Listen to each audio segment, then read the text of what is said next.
विकटोत्कटसुन्दरदन्तिमुखम् भुजगेन्द्रसुसर्पगदाभरणम् गजनीलगजेन्द्रगणाधिपतिम् प्रणतोऽस्मि विनायक हस्तिमुखम् सुरसुरगणपतिसुन्दरकेशम् ऋषि गणपतियज्ञसमानम्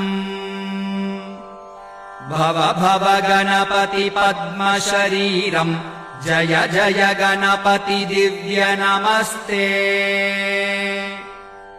गजमुखवक्त्रम् गिरिजापुत्रम् गणगुणमित्रम् गणपतिमीशप्रियम्